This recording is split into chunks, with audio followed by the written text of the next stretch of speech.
Hi, my name is Emily Hugh.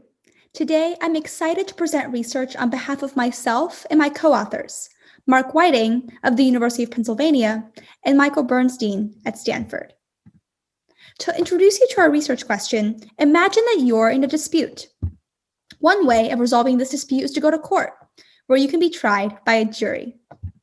But how do we know that the jury's decision can be trusted? To understand the idea of a trustworthy jury, imagine that the exact same jury exists in multiple parallel universes. All of them hear the same case. If they all come up with the same outcome, you might trust the jury a bit more. On the other hand, if the outcomes were different, you trust the jury less. This is the idea of consistency, when the judgment is the same for similar situations and isn't based on luck, randomness, or arbitrary factors. And this is a concept that is crucial everywhere there are groups, from offline juries and task forces to content moderation juries or decision-making bodies for online communities. This problem motivates our research question. Do groups or individuals make more consistent decisions? Here, we compare groups to what's often the next best thing, a single judge or a solo content moderator. Based on related work, we hypothesized that individuals would be more consistent than groups. We then tested this hypothesis via an online experiment. Crucially, an online experiment enabled us to use two-way pseudonym masking, which changed participants' names as they appeared to others. This enabled a group to collaborate from scratch. We created a within-subjects experiment, where each participant goes through 4 rounds, 2 alone, and 2 as part of deliberative groups. Pseudonym masking takes place in these 2 group rounds. A team with blue masks in the first group round might meet up again with orange masks, not realizing that it's the same team.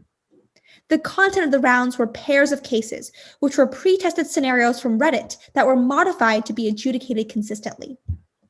Then, we randomized the rounds to counterbalance any positioning effects. Before introducing the results, I just want to give a bit more intuition for the 4 ways that we measure consistency in this work. Group consistency is the extent to which the 2 paired group decisions agree by looking at the aggregated votes in the group deliberation condition. Individual consistency is the extent to which each person deciding alone agreed with their own previous solo decision. Group member consistency is the extent to which each member of the group agrees with their own previous decision. This created a comparison at the level of analysis of individuals. Finally, nominal group consistency worked just like group consistency, but aggregated the votes of individuals. This created a comparison at the level of analysis of groups, enabling us to compare a deliberative group to a non-deliberative one. These 4 types of consistency are shown on the x-axis of our main graph. Here are our primary results. Groups and individuals, counter to our hypothesis, were actually about equivalently consistent. And even more interestingly, there was a substantial contrast between groups and nominal groups. Nominal groups at 46% consistent were virtually random. One explanation for this disparity is that when people vote without discussion, the winning margins are lower. If the decision came down to a single swing voter, that person's inconsistency could make the entire group inconsistent. Meanwhile, deliberative decisions had a nearly 12% larger majority size and a larger buffer against individual defectors. Affirming group polarization, deliberative groups tended to vote more frequently with the pre-existing majority view. So, what are the implications for an online world increasingly shifting towards democratic practices? First, proceed with confidence. Groups can be trusted to hand out consistent, legitimate decisions. Second, prioritize deliberation, not blind voting.